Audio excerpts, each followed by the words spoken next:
मेरे प्यारे देशवासियों, नमस्कार।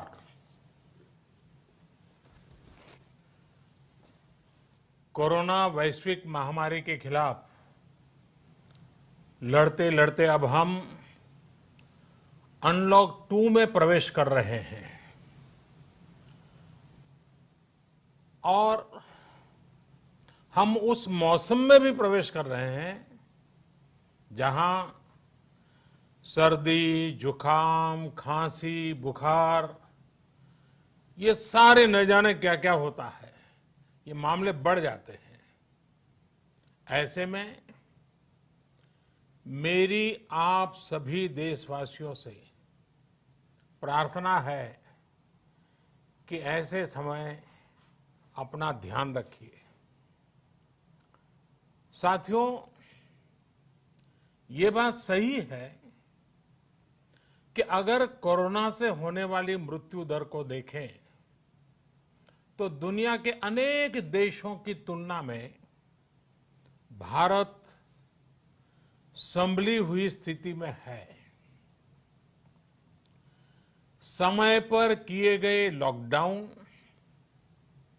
और अन्य फैसलों ने भारत में लाखों लोगों का जीवन बचाया है, लेकिन हम ये भी देख रहे हैं कि जब से देश में अनलॉक 1 हुआ है, व्यक्तिगत और सामाजिक व्यवहार में लापरवाही जरा बढ़ती ही चली जा रही है। पहले हम मास्क को लेकर, 2 गज की दूरी को लेकर 20 सेकंड तक दिन में कई बार हाथ धोने को लेकर बहुत सतर्क थे, लेकिन आज जब हमें ज्यादा सतर्कता की जरूरत है तो लापरवाही बढ़ना बहुत ही चिंता का कारण है। साथियों, लॉकडाउन के दौरान बहुत गंभीरता से नियमों का पालन किया गया था। अब सरकारों को, स्थानीय निकाय की संस्थाओं को, देश के नागरिकों को फिर से उसी तरह की सतर्कता दिखाने की जरूरत है। विशेषकर कंटेनमेंट जोन्स, उस पर तो हमें बहुत ध्यान देना होगा। जो भी लोग नियमों का पालन नहीं कर रहे हैं, हमें उन्हें टोकना होगा, रोकना होगा और समझाना भी होगा। अभी आपने खबरों में देखा होगा, एक देश के प्रधानमंत्री पर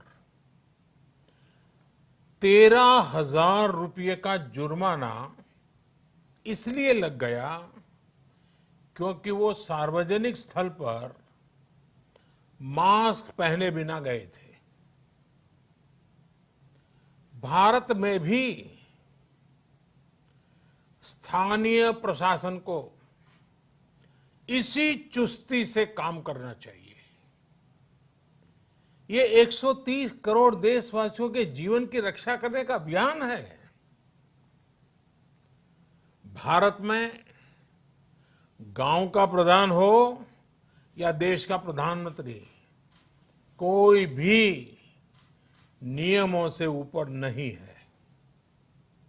साथियों, लॉकडाउन के दौरान देश की सर्वोच्च प्राथमिकता रही ऐसी स्थिति न आए कि किसी गरीब के घर में चूल्हा न जले। केंद्र सरकार हो, राज्य सरकारें हो, सिविल सोसाइटी के लोग हों, सभी ने पूरा प्रयास किया कि इतने बड़े देश में हमारा कोई गरीब भाई बहन भूखा न सोए। देश हो या व्यक्ति, समय पर फैसले लेने से, संवेदनशीलता से फैसले लेने से किसी भी संकट का मुकाबला करने की शक्ति अनेक गुना बढ़ जाती है। इसलिए लॉकडाउन होते ही सरकार प्रधानमंत्री गरीब कल्याण योजना लेकर आई। इस योजना के तहत गरीबों के लिए 2.25 लाख करोड़ रुपए का पैकेज दिया गया। साथियों, बीते 3 महीनों में 20 करोड़ गरीब परिवारों के जनधन खातों में सीधे 31,000 करोड़ रुपया जमा करवाए गए हैं। इस दौरान 9 करोड़ से अधिक किसानों के बैंक खातों में 18,000 करोड़ रुपए जमा हुए हैं। इसके साथ ही गांवों में श्रमिकों को रोजगार देने के लिए प्रधानमंत्री गरीब कल्याण रोजगार अभियान तेज गति से आरंभ कर दिया गया है। इस पर सरकार 50,000 करोड़ रुपए खर्च कर रही है। लेकिन साथियों, एक और बड़ी बात है जिसने दुनिया को भी हैरान किया है, आश्चर्य में डुबो दिया है।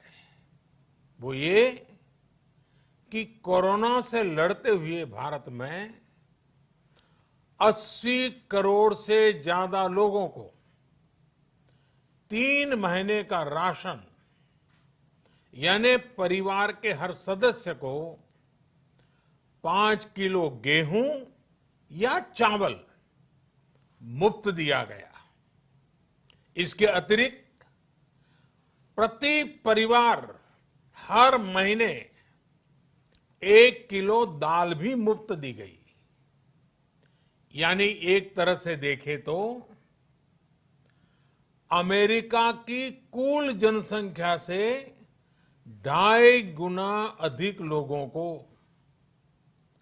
ब्रिटेन की जनसंख्या से 12 गुना अधिक लोगों को और यूरोपियन यूनियन की आबादी से लगभग 2 गुने से ज्यादा लोगों को हमारी सरकार ने मुफ्त अनाज दिया है।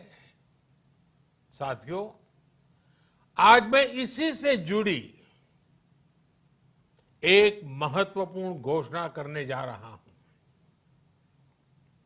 साथियों, हमारे यहां वर्षा ऋतु के दौरान और उसके बाद मुख्य तौर पर कृषि क्षेत्र में, एग्रीकल्चर सेक्टर में ही ज्यादा काम होता है। अन्य दूसरे सेक्टरों में थोड़ी सुस्ती रहती है। जुलाई से धीरे धीरे त्योहारों का भी माहौल बनने लगता है। अब आप देखिए, अभी 5 जुलाई को गुरु पूर्णिमा है, फिर सावन शुरू हो रहा है, फिर 15 अगस्त आएगी, रक्षाबंधन आएगा, कृष्णा जन्माष्टमी आएगी, गणेश चतुर्थी आएगी, ओणम होगा और आगे जाएं तो काटी बिहू है, नवरात्रि है, दुर्गा पूजा है, दशहरा है, दीपावली है, छठी मैया की पूजा है। त्योहारों का ये समय जरूरतें भी बढ़ाता है, खर्च भी बढ़ाता है। इन सभी बातों को ध्यान में रखते हुए ये फैसला लिया गया है कि प्रधानमंत्री गरीब कल्याण अन्न योजना का विस्तार अब दिवाली और छठ पूजा तक, यानी नवंबर महीने के आखिर तक कर दिया जाएगा। यानी 80 करोड़ लोगों को मुफ्त अनाज देने वाली ये योजना अब जुलाई, अगस्त, सितंबर, अक्टूबर, नवंबर में भी लागू रहेगी। सरकार द्वारा इन 5 महीनों के लिए 80 करोड़ से ज्यादा गरीब भाई बहनों को हर महीने परिवार के हर सदस्य को 5 किलो गेहूं या 5 किलो चावल मुफ्त मुहैया कराया जाएगा। और साथ ही प्रत्येक परिवार को हर महीने 1 किलो चना भी मुफ्त दिया जाएगा। साथियों, प्रधानमंत्री गरीब कल्याण अन्न योजना के इस विस्तार में 90,000 करोड़ रुपए से ज्यादा खर्च होंगे। और अगर इसमें पिछले 3 महीने का खर्च भी जोड़ दें तो ये करीब करीब 1.5 लाख करोड़ रुपया हो जाता है। अब पूरे भारत के लिए हमने एक सपना देखा है। कई राज्यों ने तो बहुत अच्छा काम भी किया है। बाकी राज्यों पर भी हम आग्रह कर रहे हैं कि इसको काम को आगे बढ़ाएं। और काम क्या है? अब पूरे भारत के लिए एक राशन कार्ड की व्यवस्था भी हो रही है। यानी एक राष्ट्र एक ration card, one nation one ration card. इसका सबसे बड़ा लाभ उन गरीब साथियों को मिलेगा जो रोजगार या दूसरी आवश्यकताओं के लिए अपना गांव छोड़ करके कहीं और जाते हैं, किसी और राज्य में जाते हैं। साथियों, आज गरीब को, जरूरतमंद को सरकार अगर मुफ्त अनाज दे पा रही है तो इसका श्रेय प्रमुख रूप से 2 वर्गों को जाता है। पहला, हमारे देश के मेहनती किसान, हमारे अन्नदाता। और दूसरा, हमारे देश के ईमानदार टैक्स पेयर। आपका परिश्रम, आपका समर्पण ही जिसकी वजह से देश ये मदद कर पा रहा है। आपने देश का अन्न भंडार भरा है, इसलिए आज गरीब का, श्रमिक का चूल्हा जल रहा है। आपने ईमानदारी से टैक्स भरा है, अपना दायित्व निभाया है, इसलिए आज देश का गरीब इतने बड़े संकट से मुकाबला कर पा रहा है। मैं आज हर गरीब के साथ ही देश के हर किसान, हर टैक्स पेयर का हृदय से बहुत बहुत अभिनंदन करता हूं, उन्हें नमन करता हूं। साथियों, आने वाले समय में हम अपने प्रयासों को और तेज करेंगे। हम गरीब, पीड़ित, शोषित, वंचित हर किसी को सशक्त करने के लिए निरंतर काम करेंगे। हम सारी एहतियात बरतते हुए इकोनॉमिक एक्टिविटीज को और आगे बढ़ाएंगे। हम आत्मनिर्भर भारत के लिए दिन रात एक करेंगे। हम सब लोकल के लिए वोकल होंगे। इसी संकल्प के साथ हम 130 करोड़ देशवासियों को मिलजुल करके संकल्प के साथ काम भी करना है, आगे भी बढ़ना है। फिर से एक बार मैं आप सबसे प्रार्थना करता हूं, आपके लिए भी प्रार्थना करता हूं, आपसे आग्रह भी करता हूं, आप सभी स्वस्थ रहिए, 2 गज की दूरी का पालन करते रहिए, गमछा, फेस कवर, मास्क ये हमेशा उपयोग कीजिए, कोई लापरवाही मत बरतिए। इसी आग्रह, इसी कामना के साथ मैं आप सभी को बहुत बहुत शुभकामनाएं देता हूं।